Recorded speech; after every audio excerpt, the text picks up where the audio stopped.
It will be a spot. Need a functioning oven.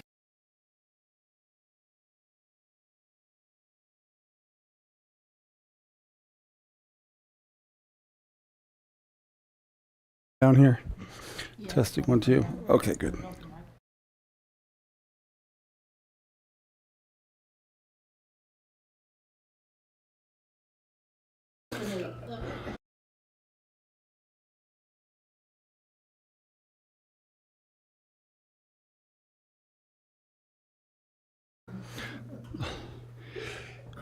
Hello, everybody. We are glad that you're here. So we are going to attempt to do in 1 week what I've been spending the last 21 weeks doing, go through the book of 1 Samuel. So they, second here, I'm going to grab something real quick.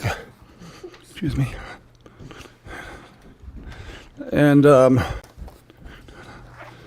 so...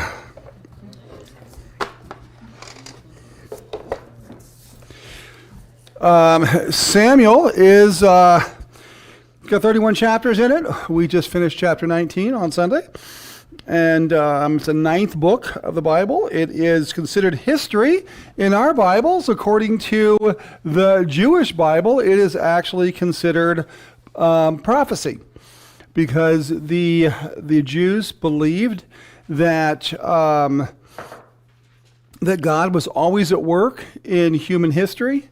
And so because of that God is speaking, and that's what the prophets did. They spoke for God. So they actually believed that what we think of as history, they thought of as prophecy. So I'm just going to read what this says here. It says, the book of 1 Samuel records Israel's history from the birth of the prophet Samuel up through David's trials before he becoming king. It ends with the death of Saul. And then Saul opens the door for David to ascend the throne. So when we think about this, is that we know that God had intended that there would be a king in Israel. We know that from Deuteronomy. That was, when you have a king, this is what he's supposed to do. Now, I happen to believe that the king that God had in mind was Jesus. And so, but the people wanted a king. And so Samuel is going to be this transitionary figure. And so Samuel is the last of the judges, and he's the first of the prophets. So he kind of has this dual ministry. And so from after Samuel, we're going to find the rise of the prophets talking to the kings, where God is going to be dealing with those prophets to the kings. But up until then, of course, we've had the judges. Now, how well did it go during the judges? I mean, where were we spiritually in the judges? I heard it was a downward spiral. It was a downward spiral. Yes. I'm feeling so validated, Tom. Thank you. That the outline for the book of Judges is a downward spiral, and they just got worse and worse and worse. And so Samuel breaks down, and I actually kind of like this breakdown into 4 different parts, if you will. And the first one would be in Samuel chapters 1 through 8. And this is basically looking at the rise of Samuel and as a final judge, getting ready for the first king. And so now, what do we remember? We're not going to turn, because we just spent 21 weeks so far on the first, 17, 18, or the first 19 chapters. So we start off here. Who is the first person that we see, obviously, is Hannah, because we see the birth of Samuel in chapters 1 and 2. And what do we know about Samuel's parents, or what do we know about his family of origin? We have Elkanah. What's that? From Ephraim. Okay, from Ephraim, absolutely. What else do we know about them? Well, we know he's not particularly godly, but Hannah is. Yes, we also know that he's not particularly smart. That when his wife is out there crying because she can't have a child, just a freebie if you're watching online, gentlemen. Don't tell your wife, "Aren't I better to you than 25 sons?" I mean, that was just that was the height of stupidity. She's wife number 2, you know. Yes. Okay. Now, so there are 2 wives here, right? We've got Peninnah, we've got Hannah. Now, what's wrong with this? We know at the beginning we got a problem. It's not plan A. Yes, this is because what is plan A for God? One husband, one wife, one family. And so once again, we are going to see that every time that you see more than one wife in the scriptures, you will have tension. I don't know of anywhere where it works out well for everybody. Why is that? It's not God's plan. Because it's not God's plan, absolutely. So if you're watching online, my coffee's over there. I'm going to go grab it real quick so I can stay awake while I'm teaching. That, it's not God's plan. And so we are beginning the book of Samuel where Judges left off, where they were not living in God's plan. And so when you do that, you got problems. Now, not only was Elkanah and his family, so Samuel's family of origin, but who else is not living according to God's plan? The high priest. Yes. So here we're going to see this marriage, and we're going to see this throughout the rest of the history of the nation of Israel, throughout Samuel Kings. We're going to find out that when things are going well spiritually, things are going well temporally as well. When they're going bad spiritually, they're going bad temporally as well. And so because it begins in the heart. So when Jesus talked about love the Lord God with all your heart, soul, mind, and strength, and the other commandment he says is alongside it. So when he's talking to him, what this guy understood, equal to, right alongside, this is on the same par as love your neighbor as yourself. And so the point is that there's a symbiotic relationship between a person's vertical relationship and a nation's vertical relationship and the horizontal relationship. So, because we can do this in this class, as an overview class, do we see any of that anywhere else in the world? Or is this only an ancient Israel issue? It's only a Far East thing. Yeah, we don't have this problem. On Sunday, we just covered this in... Peter, you're teaching, yeah. In how to keep things going, there's a piece about keeping the vertical relationship going so that the horizontal relationship is healthy. Yes, because what is it that goes first? The vertical relationship goes south first. And once the vertical relationship is gone, then the horizontal relationship is going to fall apart. And so in any nation, in any country, once that relationship with God is severed, you're going to have nothing but pain and suffering among the people. That's the reason why God said, if my people who are called by my name will humble themselves and pray, seek my face and turn from their wicked ways, then I will hear from heaven and I will heal their land. Notice what he doesn't say. Get Supreme Court justices involved. Hire the right politicians. Make sure you have all of these different people in place here. Once you have that in place, then I'm going to hear from heaven. No, he says take care of the vertical relationship first. And so we start off with the author of 1 Samuel wants us to know that that the spiritual landscape in Israel at this time is not very good. But it also wants to tell us something else. What is it that we remember all the way back in the book of Genesis? The first person who would be a part of this group of people would be Noah. And then we find Joseph, and we can work our way through. What do we call that? That God always sets up when the righteous remnant. And so, when we have the nation is going down, as shown to us by Eli and his disgusting children, and by Elkanah, who actually Elkanah was not a bad guy. He was just living in sin. Okay, and again, remember that because sin is deciding for ourselves what's right and wrong. Okay, if you got two wives, you're living in sin. I don't care who you are. you got 2 wives, you're living in sin. And so, even though he's a good guy, he's an upstanding guy. He's not Attila the Hun. I mean, he's not Vlad the Impaler.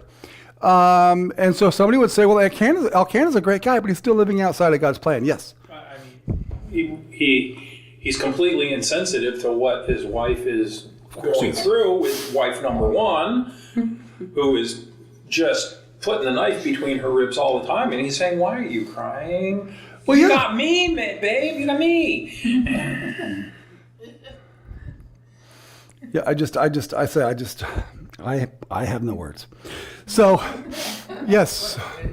Did any of the prophets ever mention this and criticize the people or the leaders for having more than one wives? Well, yes and no. You have, I mean, not specifically on this one, but they kept going up. I think of Isaiah, these people worship me with their lips, but their hearts are far from me. So I think that what the prophets did not always get super specific. They kept calling them back to God. Because remember, I mean, they're dealing with Molech and human sacrifice and stuff like that. So they were addressing a lot of the stuff that was out there, but with that was the fact that they weren't obeying God. They were serving other gods. And so it's kind of like that when I was in Indiana, I used to have I had folks that were convinced that I did not believe in sin, because we had people who were living together, going to our church and things like that. I mean, they weren't involved in, they weren't leadership, whatever. They just came. And people would ask me, Dan, why do you allow this? I said, because living with your spouse will not send you to hell. Not knowing Jesus will send you to hell. So if I have pagans, I expect pagans to act like pagans.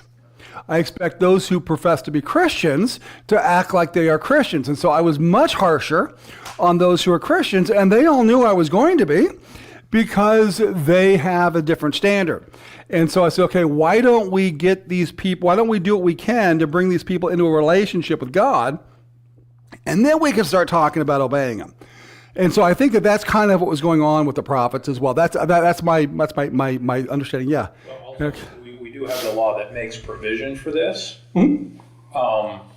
It talks about, if you do this, you've got some duties. Yeah. And you've got to treat them fairly. What I definitely see here is Elkanah's not treating the 2 women fairly. But again, if you're living outside of God's plan, you're not going to. So the thing is that one of the things that we find in the law, again, remember, the law was not salvific.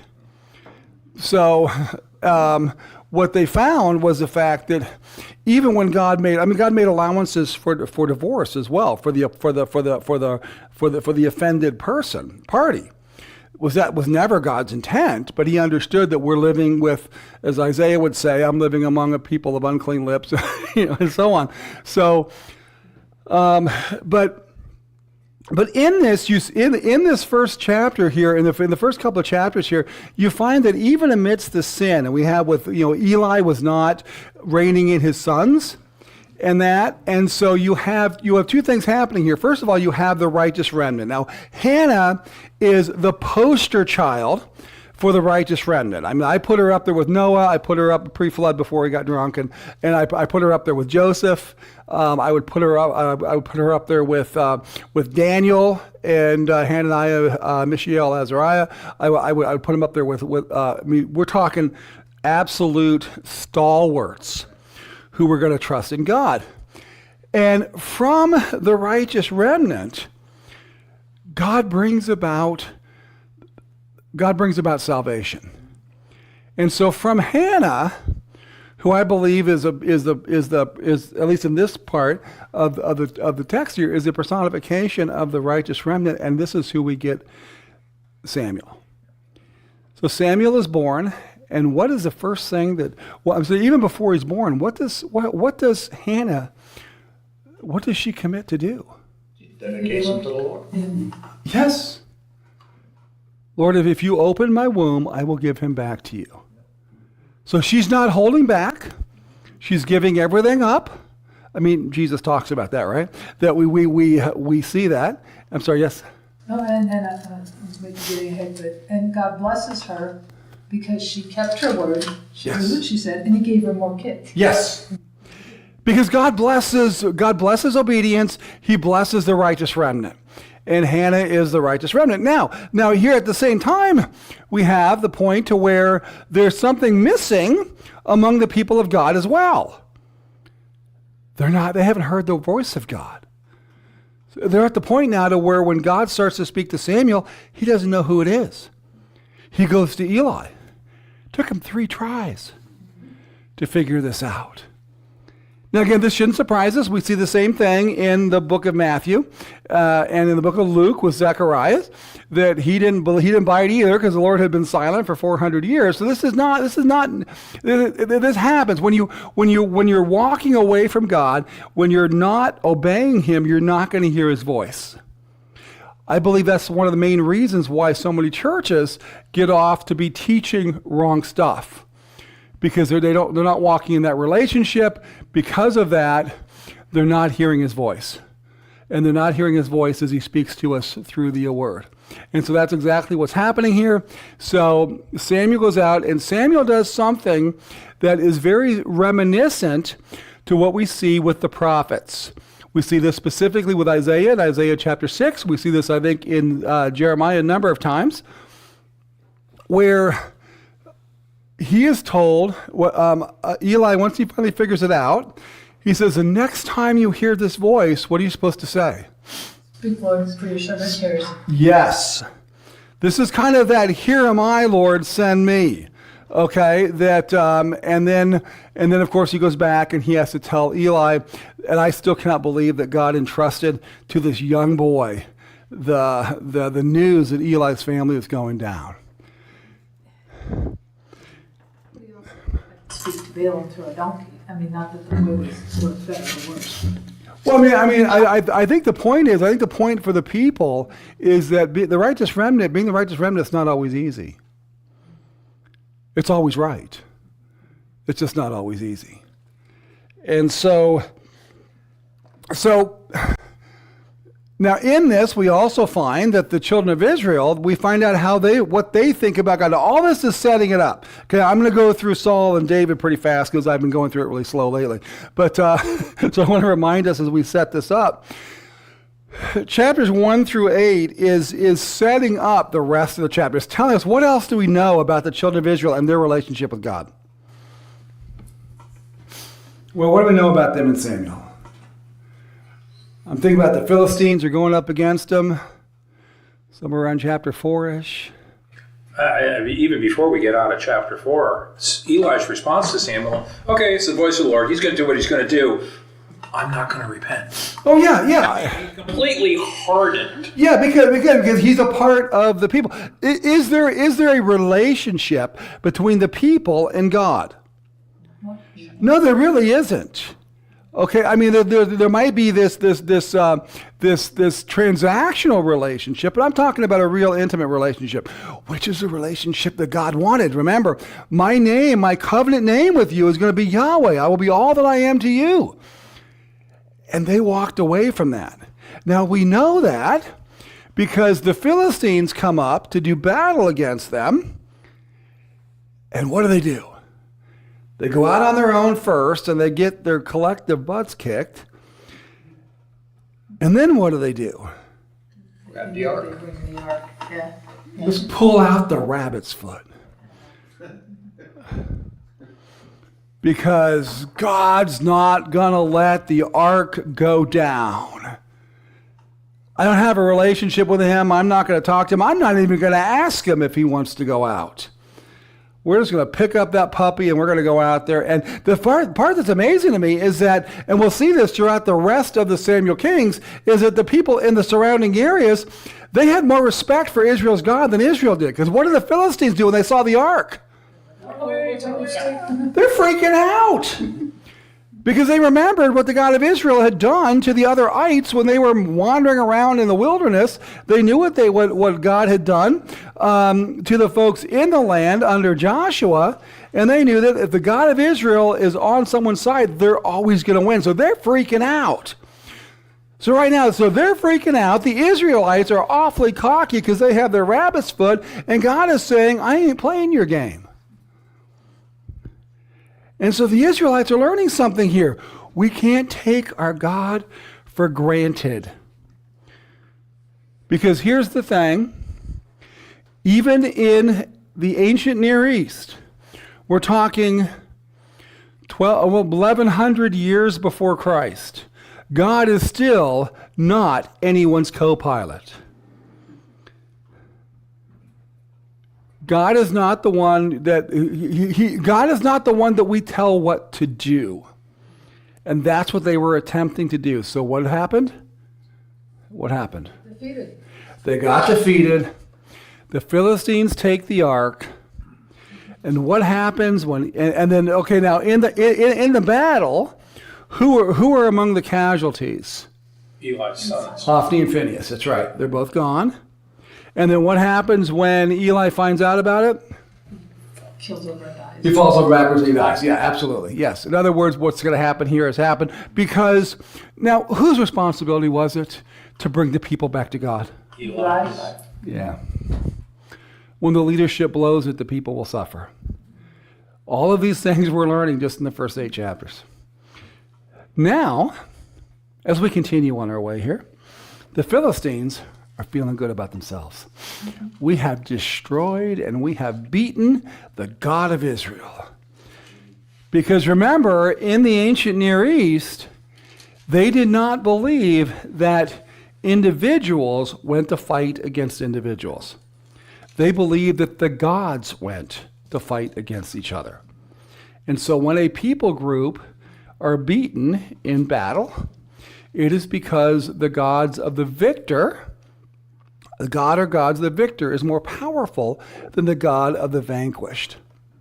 So this is a big deal now, okay, is that the god of the Philistines, Dagon, fish god, has defeated Yahweh, the God of the Israelites.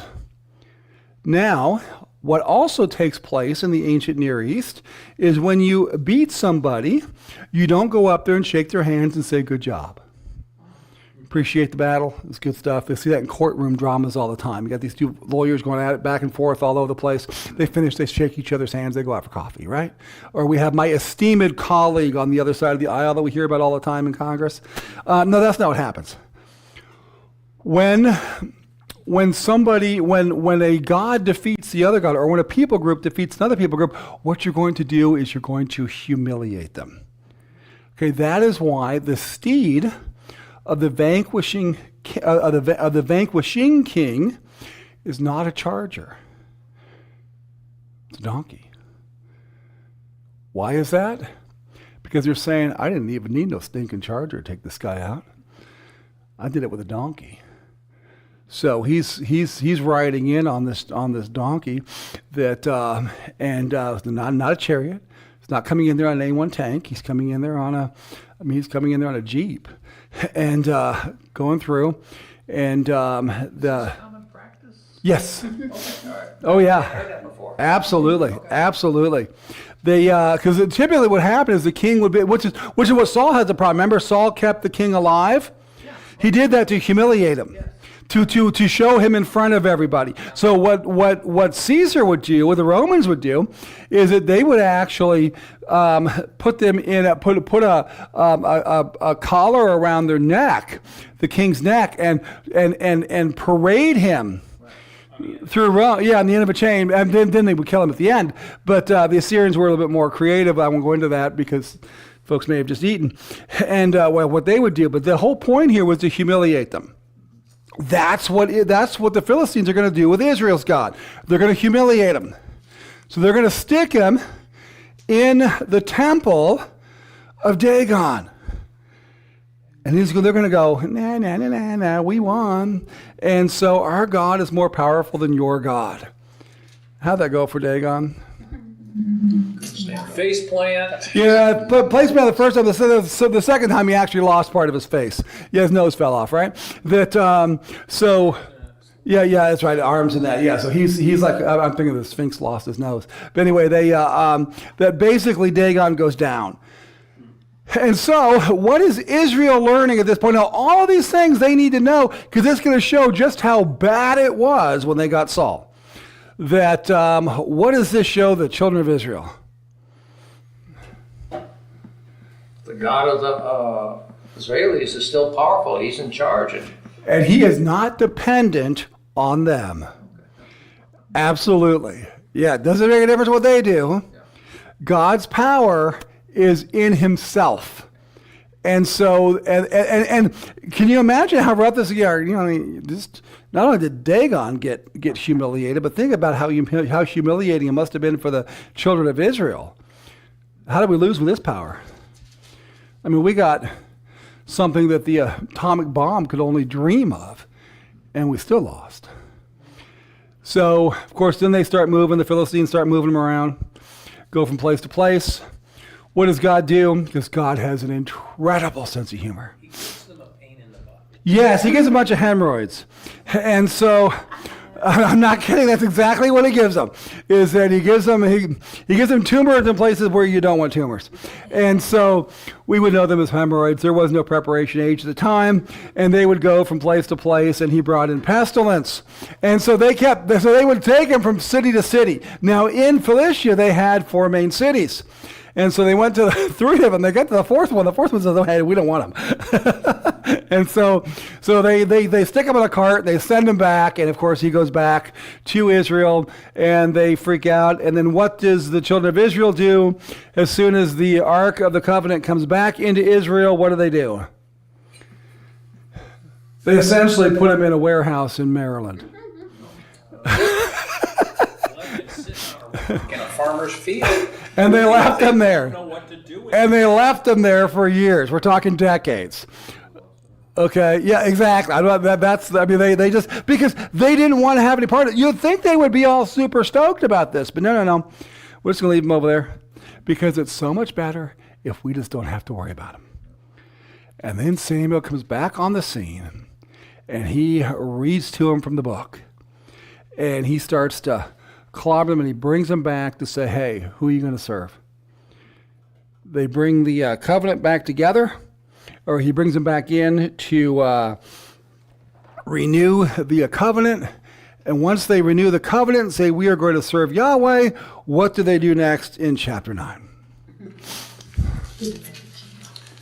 What's that? Samuel's sons are corrupt, and they say, and Samuel's old, and we need a king like everybody else. Yeah. Okay, now, again, let's talk about this. What does this mean for the children of Israel? I'm going to say this a lot in Samuel, more than I have any other book, because like I said, we've gone through it in detail. So if you're watching online and if you can't sleep, there literally is 21 sermons on 1 Samuel on the website. That's the reason why I'm going through it the way I am. So, Samuel's sons are not following after God. Now, since we have already been through Deuteronomy, and we all know that there's a little place in Deuteronomy chapter 6, and what does God tell them to do in Deuteronomy chapter 6? It's a Shema. Hear, O Israel, the Lord our God, the Lord is one. You shall love the Lord your God with all your heart, soul, mind, and strength. What are you supposed to do? Love God, love people. He basically says love God at this point. Yeah. So one command he gives them to love God, and what are they supposed to do with that? They're supposed to talk about him wherever they go. Supposed to teach their children when you're walking along the way, when you get up, when you go down, when you start the TV, when you open up the refrigerator. Don't put it on the washing machine because your kids won't find it, but put it everywhere else. Put it on, make it the lock screen on their cell phone. Do whatever it have to be. Talk about who God is. Pass on a passion for God.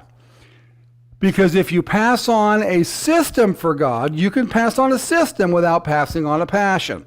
If you pass on a system and not the passion, what do you end up with? Corruption. You end up with this. You end up with a mess. So pass on the passion. In fact, he even tells them so that when you go into a land and you get cities that you didn't build, and you get these incredible vineyards that you didn't plant, and all these kinds of things, if you don't pass on a passion for God to your children, you will forget your God. And that's what happened here. So here we have Samuel, and I have people, there's incredible commentators out there who want to make Samuel look great. I'm a fan of Samuel. He blew it here. No, there's no two ways about it. Yes, his children are responsible for their own actions, but Samuel was very busy doing the work, and somehow he didn't pass on the passion to his sons. That was a problem. Now, when you have leadership who don't pass on a passion for God, what happens to those who are being led? They suffer. They suffer, and they end up, who do they turn to? Only two kingdoms on this planet.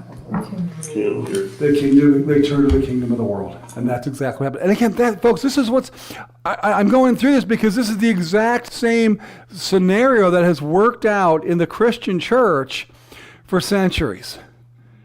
Okay, there was, the height of Christianity at one time was in Alexandria in Africa. How's it going for them now?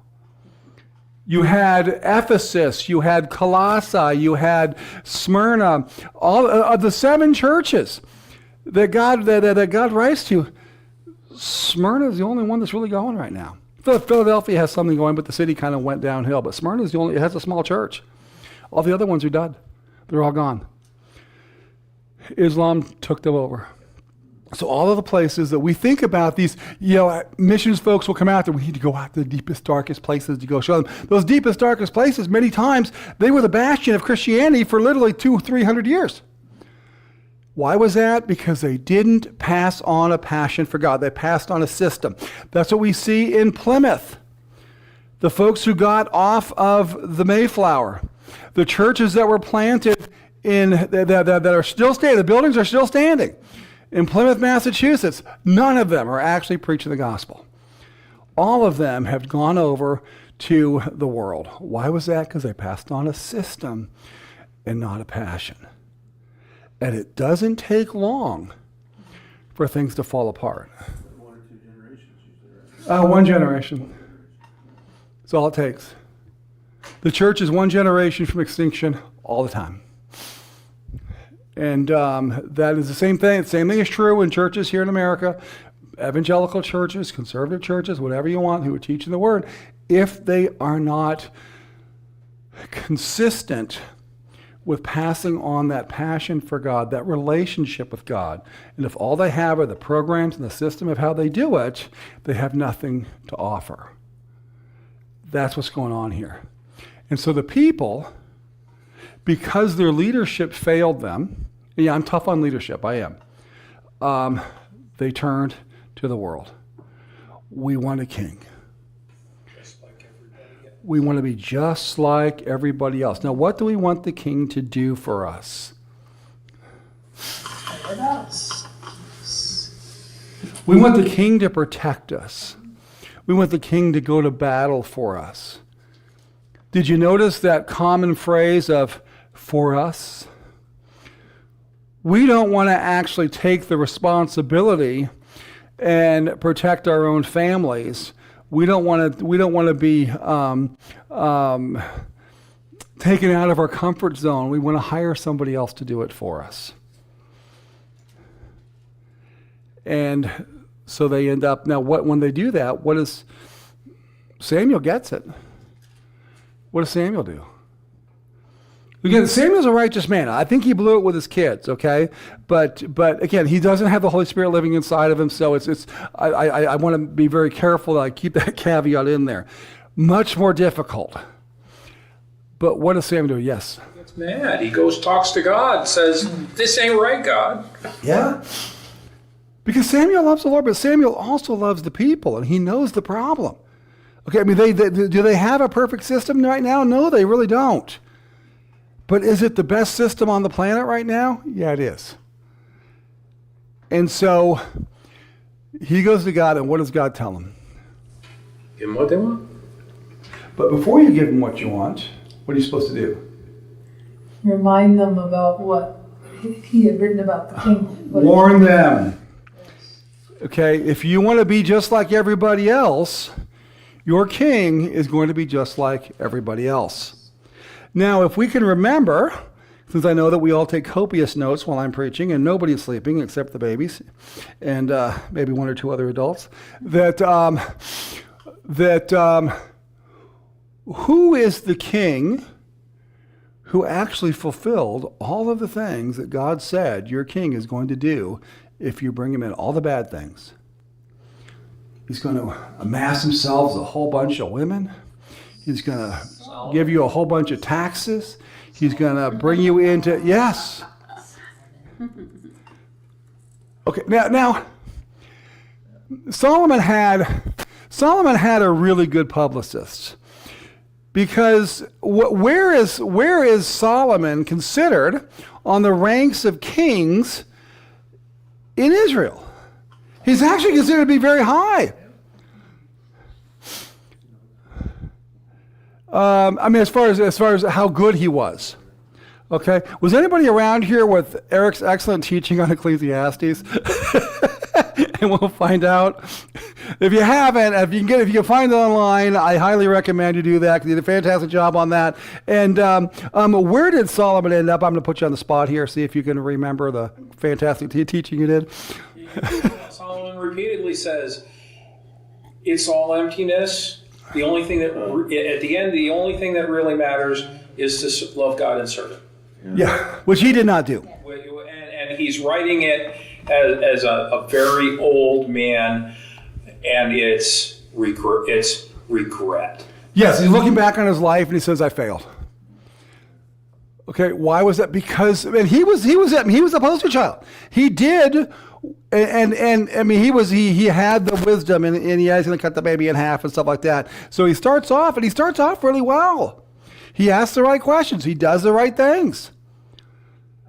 But once he starts to, his first wife, where did he get his first wife from? The book of Song of Solomon is written to you. His first wife. Where did she come from? Anybody? Egypt! She was Rehoboam's mother. I don't think so. I don't know if we even know who Rehoboam's mother is. So, That was his first wife. that was his first wife, yes. Greatest pickup lines in the history of the world. Song of Solomon, right there. Guaranteed to light her fire. Say, Andy, just look Carol dead in the eye. Say, your nose is like a pomegranate, my dear. Your legs are like cedar trees. Just work it, man, work it. And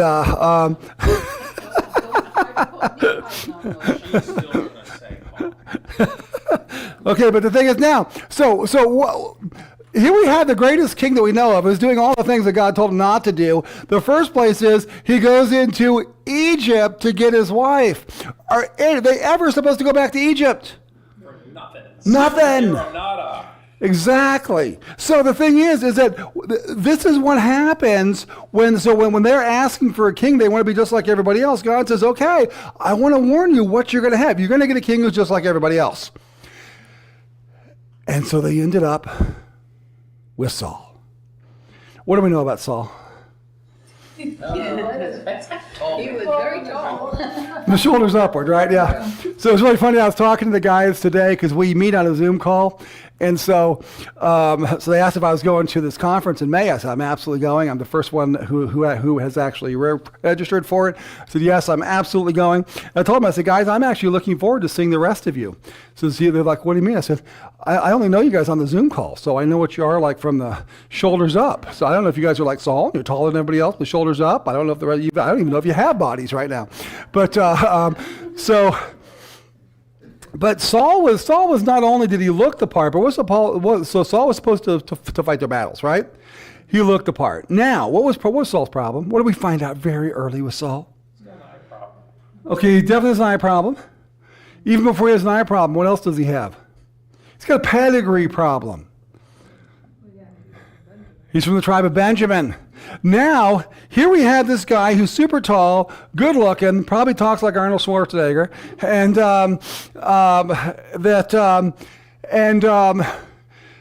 but when they first call him out to be king, where is he? Hiding in the baggage. Saul, so yeah, exactly. Saul never rises to the occasion. I mean, there's one time, the very first chapter of Saul's life, that he actually rises to the occasion. That's it. But the point is that Saul is just like everybody else. And Saul shows himself to be just like every other king. What did Saul, when God set up the king in Israel, what was his job? What was the chain of command in Israel? He was a vassal king. He was a vassal king. He was to serve under Yahweh. Now, the other kings of the other nations, even though on paper they were serving under the gods, but what do we know about all the gods of the other ites around them? They could care less. Well, they're also false gods, demons at best. I mean, Isaiah gives the greatest thing. You talk about sarcasm. He talks about this guy. He goes out and he cuts down this tree, and he cuts them up there, puts some into firewood and all that, and he builds something out of it. He makes himself all warm. But another piece, he makes it, and turns into an idol, and he bows down and worships it. Scraps. Yeah, exactly. Yeah, so he takes the scraps and he turns into an idol, and he bows down and worships it. I mean, you talk about sarcasm. So in reality, even though they might say on paper that they are serving under the gods, no, in reality, no, they are the ones who are in control. And Saul begins to think that's who he is. That he actually, so the things that Saul does that gets him in trouble with God, when you when you think about it on the outside, may not seem all that big a deal until you look at what happens behind it. So what was Saul's first problem? What was the first thing that happened with Saul that got him in trouble with God? Get ready to go to battle. What do you do before you go to battle if you're in Israel? Okay, you pray. Samuel says, "I'm going to show up here. We're going to sacrifice." Samuel doesn't show. Okay, I'm going to do the sacrifice myself. Now here's my question. According to the text, is Samuel actually late? No, because he got there right after they finished the sacrifice. But the pressure from the enemy is stressing Saul out, so he thinks Samuel's not going to get there. Well, actually, I think it was more. If you read the stress from the enemy on the people who are about to run away. Yes, because again, Saul is not. What is Saul not telling them? Stay here. Samuel is coming. God is in control. Do not leave. We saw this earlier, and where Saul actually did that. Where he said, "Hey, if you guys don't come out and fight me, you come fight along with me. I'm going to fight against you, and you don't want that." So we know that Saul had the capacity, but Saul began to think that, hey, I can make this. And so the problem that Saul had wasn't the fact that he sacrificed early. The problem was, in fact, Samuel even says that, right? To obey is better than sacrifice. That the problem was that Saul believed that because he was the king, he didn't need to do things Yahweh's way. He was actually in charge. He could do whatever he wanted. That was the problem with Saul. Is that he got to thinking about how great Saul is. Now, in the process, right after this happens, we have the little, after he goes up against the Amalekites, right? And now, is he going to win against the Amalekites? Does Saul know he's going to win against the Amalekites? And it says, yes, God told him he was going to win. Samuel told him he was going to win. What does Samuel tell him to do? Kill everybody and everything. Destroy them all. Destroy them all. What does Saul do? First of all, does Saul win? Yes. He wins, yeah. There's no way he can lose. God told him he was going to win. God tells you you're going to win, you're going to win. But what does he do? He doesn't kill everybody, and he keeps all the plunder. Well, I mean, he does kill all the people who don't matter. Well, he kept the king alive. He kept Agag alive. Yes, you're right. He kept the king alive. And he kept the plunder. And he kept the plunder. best of the plunder. Well, yeah, the best. Yeah, okay, only the best. Only the best. Probably put it close to his heart first. That is, he was giving it back. Samuel shows up. What's Saul's excuse? Maybe do. Yeah, maybe do. Is that what you said? He said people made me do it, and I said, "Oh, I was just saving it so we were waiting for you so we could offer it all, sacrifice to God." Yeah, we're gonna. It wasn't me, Sam. Was it me, Samuel? First of all, it was the people. Who's the leader of the people? Well, we won't talk about that. And we're gonna give the best back to God. And again, to obey is better than sacrifice. That God wants you to do what he tells you to do. And then he kept Agag alive. Why did he keep Agag alive? Humiliation, that's right, because Saul beat him. And Saul wants everyone to know. This is him puffing out his chest. This is toxic masculinity at its ultimate expression. Is that he wants everyone to know just what a big bad guy Saul is, because he took out Agag, and he was going to humiliate the guy. So what does Samuel do? You gotta love He kills Samuel. the guy. Totally. Pulls out the sword, runs him through. Now I want to talk about this because I hear, again, so many people say about how genocidal God is in the Old Testament. Well, when the Amalekites went up to war against Israel, did they have to? No. They did not. They understood that if they went up to war, that it was a winner take all. We are racing for pink slips at this point. So they knew that if they lost, they forfeited their right to life. So here's the thing. When Agag lost, he had no life left. He actually could not go back to his people at this point in time. He was completely disgraced. Killing Agag right after the end of the battle, strange as this may seem for us, was actually a bit of mercy for him. He wasn't going to be humiliated at that point. What Saul wanted to do to him was much worse. And we talk about, I don't want to say put him out of his misery, but I'm just talking about, again, this is 21st century people. I know that that's outside of our understanding. They didn't have POW camps back then. That it's all or nothing. Agag knew that. And so did the king. We know that because the Confederation of Kings that went up against Joshua, they understood that as well. So when God was telling them to wipe them all out, okay, this was actually a part of the culture of the day. They understood that. Alexander understood that. Nebuchadnezzar understood that. Cyrus understood that. This was a part of life in the ancient Near East. You take them out. The Assyrians were masters at it. And so actually Babylon was actually one of the more humane countries at the time. They followed Assyria, so the bar was set awfully low. But, Excuse me. yes. So, the world view, the world's view of winners and losers, that determined how the Israelites were going to treat them? No, what I'm saying is the fact that it wasn't, that this was not outside of the world that they were living in.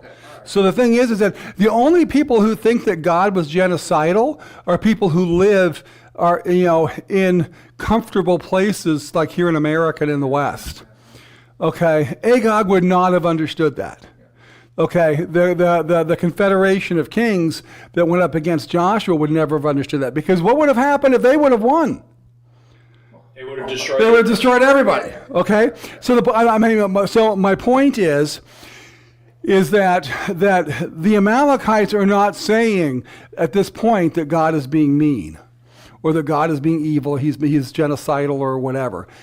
When they sent Joshua in, God told him, annihilate everybody. Absolutely. That was because, to my way of thinking, because they're all pagan, worshiping people, and they were killing babies and doing everything anti-God. And Absolutely. God wanted to clean them out. But you know how we know that beyond a shadow of a doubt? They put together a coalition to go up against Joshua and against Yahweh. See, they lived out who they were. Okay, so it's one of those things that, because they could have left. Okay, they could have done the Gibeonite thing. Probably after the Gibeonites, probably gonna be a little harder after that. But I mean, they could have given in. There's all kinds of things they could have done. But what happened was, and this is that mystery between how the sovereignty of God and the free will of man. But what we do is we show that the end result of their sin was that they were going to fight against God, because everybody has the opportunity. We have when we're confronted with who God is, we have one of two options: we give in or we fight. I guess we can run. But so they ended up fighting against them. So in that, they actually signed their own death warrant by going up against them. And so then we're back to free will or whatever. I mean, it's They're accepting the terms of their own understanding of how combat is done. absolutely. By the way, not so ancient a thing. Our people encountered this when we went up against Japan and Yes. against Vietnam. Yes. And because those parts of the world still believed this. Oh yeah. We're going to wipe you out, and we're going to humiliate you. Prisoners? No. Yeah, which is what made the Bataan Death March, was the fact that the Japanese, this was very early on in the war, they had no frame of reference for somebody surrendering. They didn't understand it. So for somebody to surrender would be less than human. So the Bataan Death March, yes, it was heinous, and I am very glad that those who survived the war ended up paying with their lives as war criminals. I'm very glad about that. But we also have to understand their mindset. And that's why on Okinawa and other kinds of places, and Tarawa and that these folks would not give in. And then those who did, I think on Tarawa was the worst. They were actually throwing themselves over the cliffs because they could not bring themselves to be captured, because in their mind, the emperor was God. Okay, so like I said, yeah, good point there, that they understood that. So, It's really, the West changes this whole idea yeah. because of Christianity. Uh-huh. Yeah, and so again, we're seeing that Saul becomes the embodiment of the kingdom of the world. I'm going to do things my own way. I'm going to humiliate this king. I'm not going to obey God. And so now we have this, I stumbled on this phrase and I really like it. I don't know if I got it from somebody else. If I coined it, it's just because I'm not that smart. It'd be God. Is that Saul was a man after the world's own heart, and David was a man after God's own heart. And that's what we're going to see throughout the rest of the book, is that after God took the kingdom away from Saul, he told Saul, I would have made you king. Could God pull off Jesus if Saul and Jonathan and their family had been kings? Of course he could. Okay, I mean, it's just, now again, we're back to, my Calvinist friends, I'm going to throw you a bone here, that, we're still back to the fact that God knows what's going to happen, but that doesn't mean that Saul was not culpable and responsible for his own behavior. And that's, again, God is big enough to come up with a plan that is absolutely perfect, that takes into account every choice that we make, because God knows everything that will happen. He knows everything that could happen. And so the fact that Saul was going down, we know that because he wasn't qualified, but God did not make him do it. God cannot be tempted by evil, neither does he himself tempt anyone. Saul is responsible for his own actions. And so God raises up a man from Bethlehem, from Judah, and he goes out and he gets a guy who is not taller than everybody else from the shoulders up. That he gets the youngest son of Jesse in Bethlehem. But if we remember when they're going through that, right, he goes into, God tells Samuel, okay, I've taken the kingdom away from Saul, go to Bethlehem, find Jesse. And then Jesse parades all his children, all of his sons by him. And where's David? Yeah, I mean, he wasn't even considered worthy of that. So we're not going to bring him out here. But if you notice, in that past, we talked about that in church, Samuel actually does the same thing that people do. He looks at the first son. Who was it, Abinadab? And he says, surely this is the one. God says no. And then they keep going down. You know, I mean, there must have been some serious genes in Jesse's family, man. That because he got all these ones. This one looks good. This one looks good. This one looks good. No. And then finally, Samuel's like, okay, I don't know what to do here. You got any more kids hiding someplace? Well, the thing is, we have the youngest, but the thing is that when David is introduced to Saul, he's told that he's a man of valor. So David wasn't the scrawny guy; he was the youngest guy. Well, he fought bears and lions. Yes. There was no way you can be scrawny. Well, he's got to be a young teenager. Yeah, he's a young guy. So can't possibly be qualified to be picked to be king. He's a kid. Yeah. For God's sake. So, but what does God say? This one. God looks on the heart. God looks, that's right. Man looks on the outward appearance, but God looks on the heart. And so from the rest of the book, we are going to see a couple of things. The most important thing we're going to see is the contrast between David and Saul. Now, David's going to blow it in 2 Samuel, but in 1 Samuel, man, the dude gets it. And and I just want to think about it. We talked about this briefly in church, but how hard do you think it was for David? David's a young boy, so he's a young teenager, which means by definition he knows everything, right? Because that's what young teenagers know. That in first-year Bible college students, that they know everything. There's nothing that can be known that they do not know. And one of the things that he knows is he's been called by God to be the king, the next king. How hard do you think that was for him? I don't know. I'm asking because I can't find an answer anywhere. Yeah. But the one thing that we see here, and I think the part is that we see the humility of David. Because remember, what got Saul in trouble was his pride. I am going to be the one. I am like God, basically. Okay, the serpent was right. And then we see the humility of David, not lording it over them. But we also see David is not afraid of the responsibility. Now, have we seen in Israel's history anybody who didn't want the responsibility? Wanted the money but didn't want the responsibility? Esau, yes. So, and of course, so now we start to see these events that take place that are showing us the differences between Saul and David. Now, one of them, of course, is the humility. Saul was a man of pride. David was a man of humility.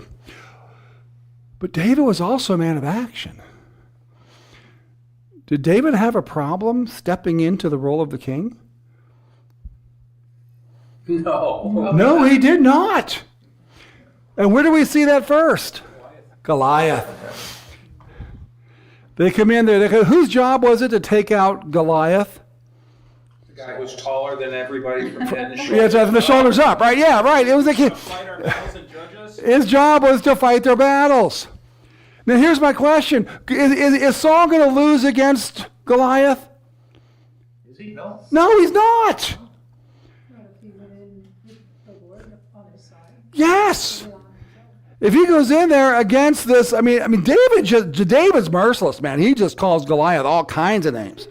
This uncircumcised dog and whatever. I mean, this guy is he's like, you can just see him spitting, Goliath.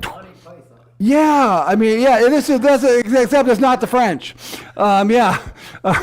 This is David up on the ramparts, right? Yes, but also, David's a pretty smart guy.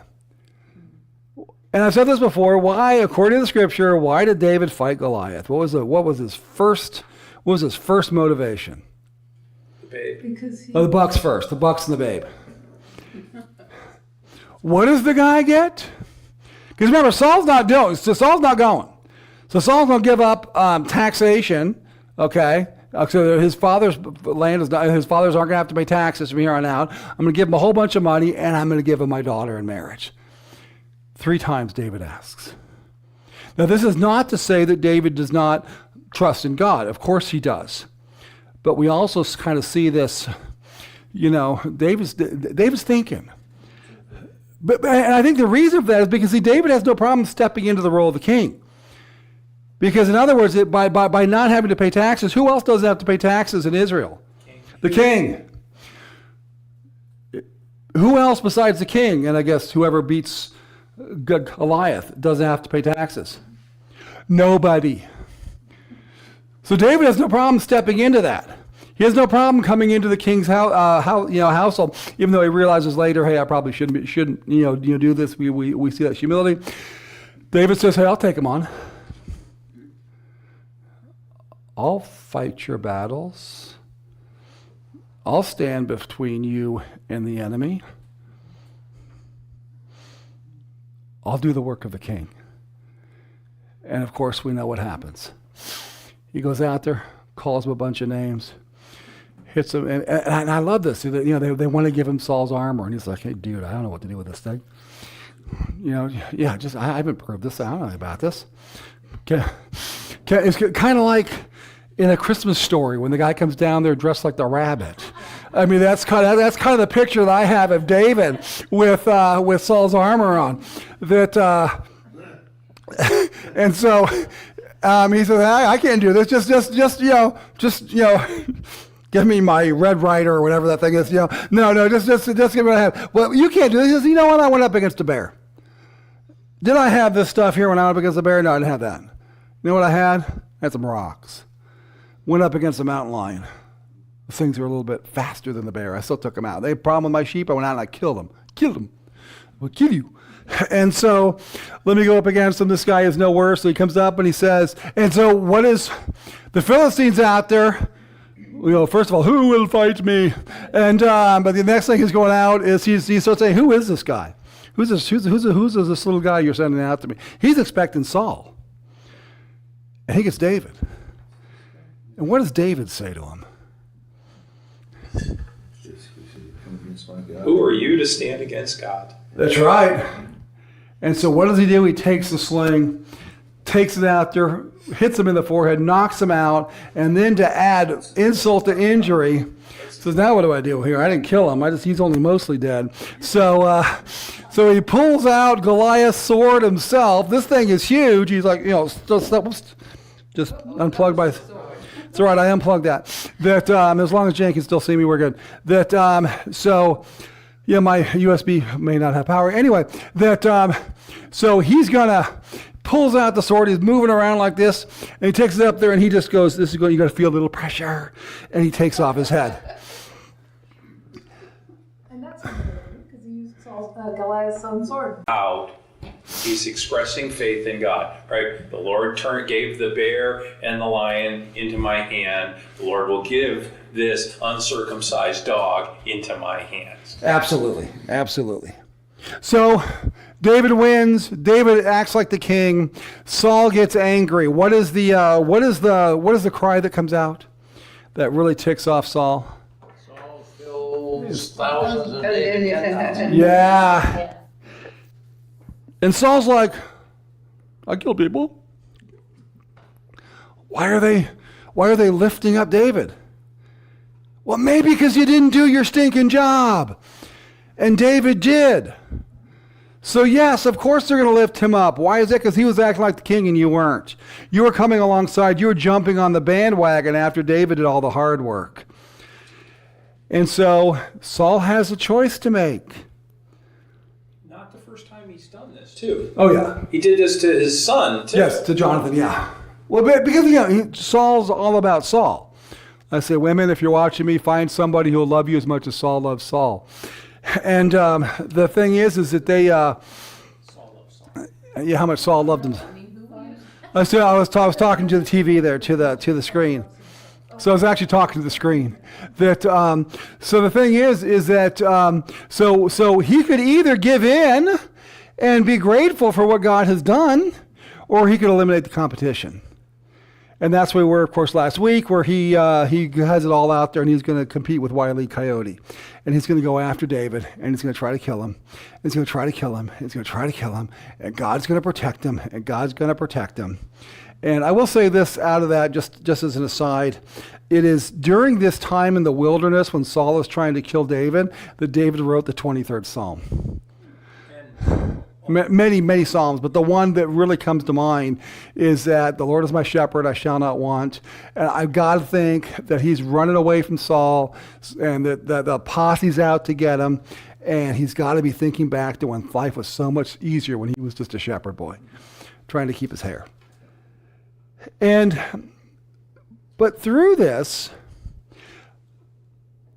Saul doesn't like David because David's competition.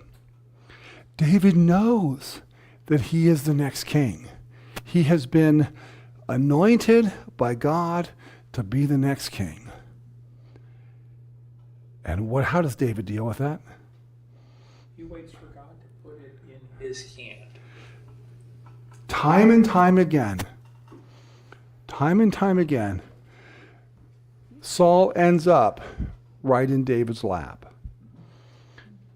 And David says, yeah. And David says, I will not take him out. I'm going to let God take care of it. Are we seeing a contrast between David and Saul? That's what 1 Samuel is all about. It's reminding us what the contrast is. This is the kind of king that God wants them to have. This is the king that God made the promise to, that you will be an everlasting king, that somebody from your throne, Messiah, is coming from you. That's the second royal grant given in Scripture. It's to this guy. And so Saul continues to reign. David still flees. Saul's trying to kill him. In this time period, Samuel dies. What was that?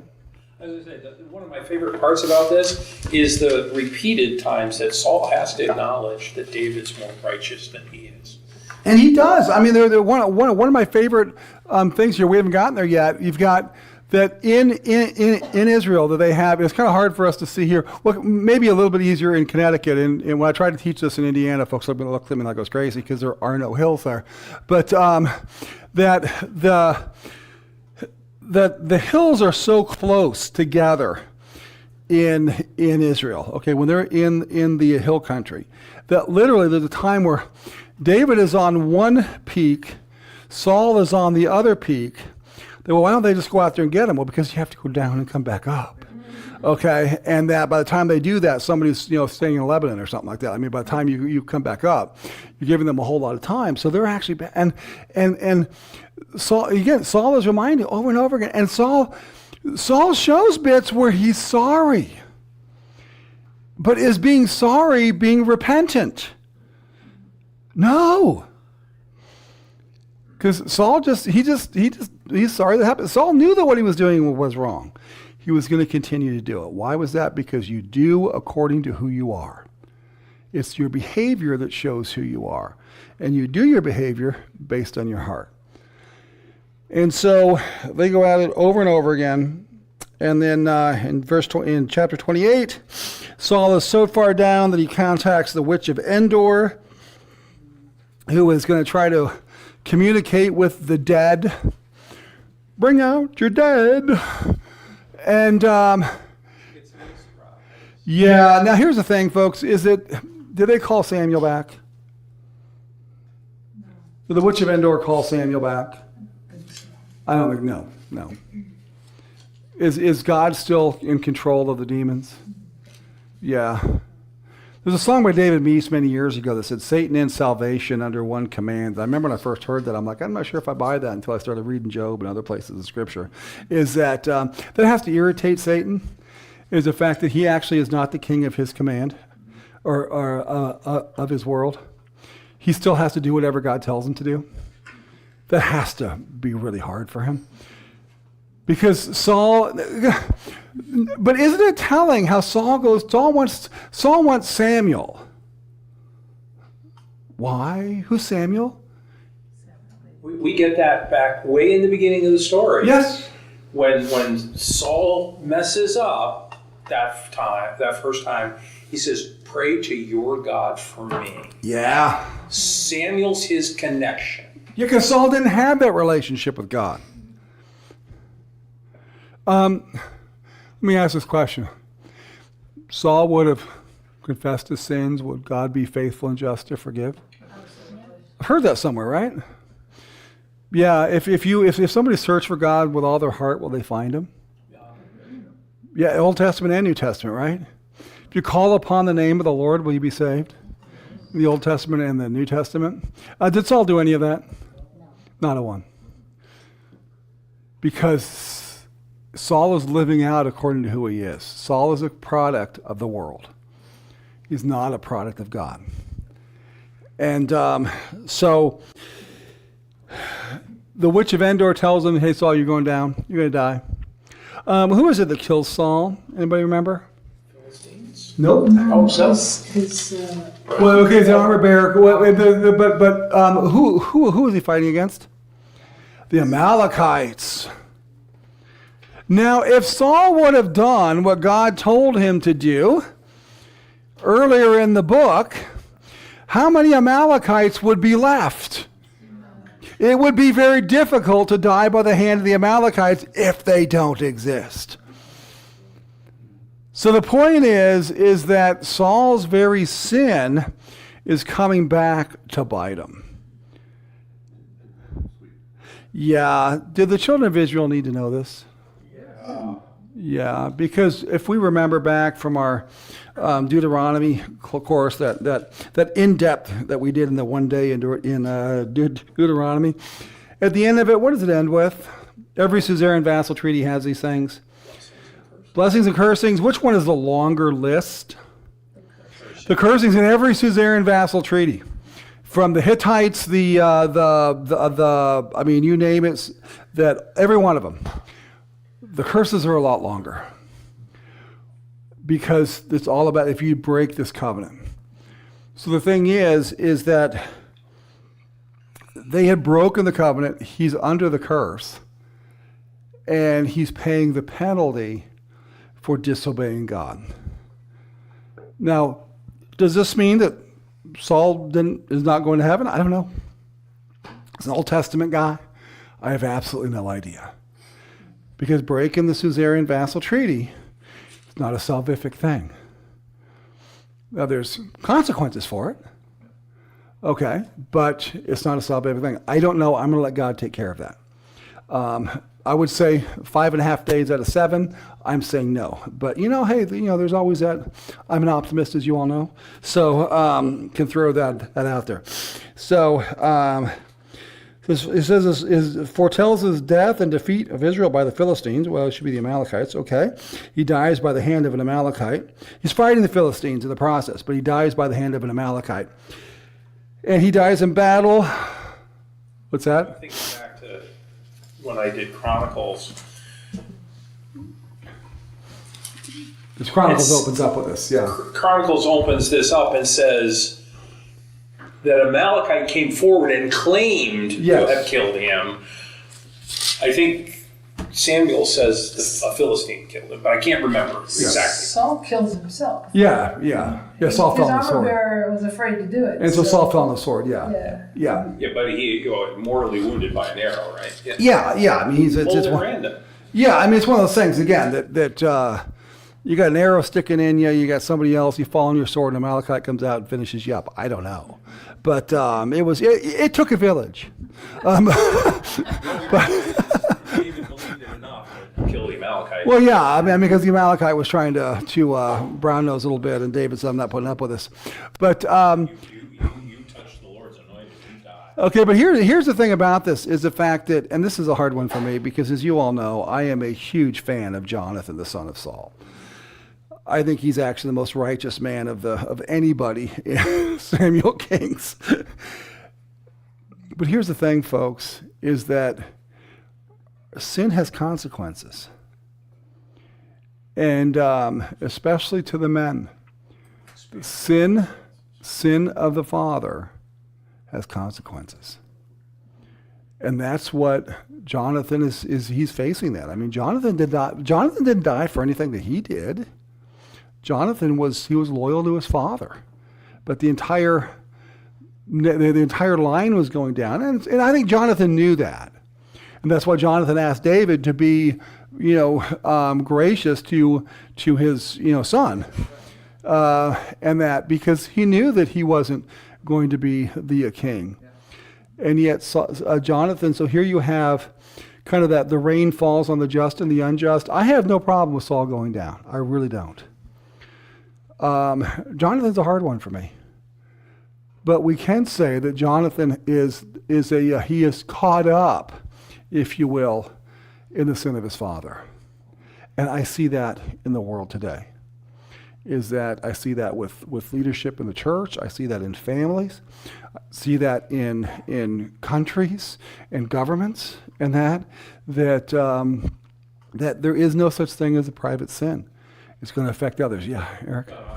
Just going there with the families. I mean, we see children even now get destroyed by the sins of their parents, things that innocent kids don't ever deserve to get. Yeah, and it breaks my heart, but it's a part of the world that we live in. And I think it tells us a little bit, I think it's a warning to the children of Israel and to us as well, the importance of serving the Lord. I mean, again, we're going back to Deuteronomy chapter 6, is the idea that it's so important that we break those cycles. If we're in that cycle, that we break the cycle and that we do everything that we can to continue that righteous cycle. And the way that we do that is by passing on a passion for God. Saul had no problem with sacrificing. He had no problem with doing all these things in the system. But what he wasn't willing to do was obey God and do what he told him to do. And even though Jonathan was righteous, he still got caught up in that. And so that's the happy ending of 1 Samuel. But of that, we see David again. And I just can't stress this enough, is that throughout the book of 1 Samuel, we see David time and time again. David is doing the right thing. He's just doing his job. He's just doing his job. He's doing what God has called him to do. David is not, pushing Saul. He's not antagonizing Saul. He's not doing any of the things that he was within his right. He's not coming with a coup against Saul. He's not doing any of that. David is just going to continue to do what he is supposed to do, and he is going to let God take care of the enemy. Now, that doesn't mean he's not going to roll over. He's going to fight when he needs to, and that. But the thing is that David is convinced that I'm going to let God take care of it, because vengeance is whose? Says the Lord, right? Absolutely. And David absolutely believed that. So we'll end on a happy note for David this week, and then we'll take him off the pedestal next week. So next week we're in 2 Samuel. Not as much fun if you're a David fan as 1 Samuel, but we will learn some important things though. So any other questions or comments as we look through this? And again, I know you guys have been through 21 messages on this, and we still have a number of them to go. But so with that in mind, can I get somebody to close us in prayer? Anybody? Thanks. Heavenly Father, we thank you so much for the gift found in your word and the lessons learned tonight. We thank you for Dan's preparation and helping us understand your word better, and just more importantly, God, how important it is to have that direct one-on-one relationship with you. Because of the blessings, God, but there's also the things that happen when we don't follow you. We pray that we would be a people at this church, at this table, that would continue to always follow you with our hearts, souls, mind, and strength in our coming and our going, and that we would pass that on in the things that we've learned from you to others around us, so that your remnant would continue. We ask and pray these things in Jesus' name. Amen. Amen. All right, thank you. So next week, 2 Samuel. I have an announcement for those of you that might have missed the first communion. There's a second communion. You're doing me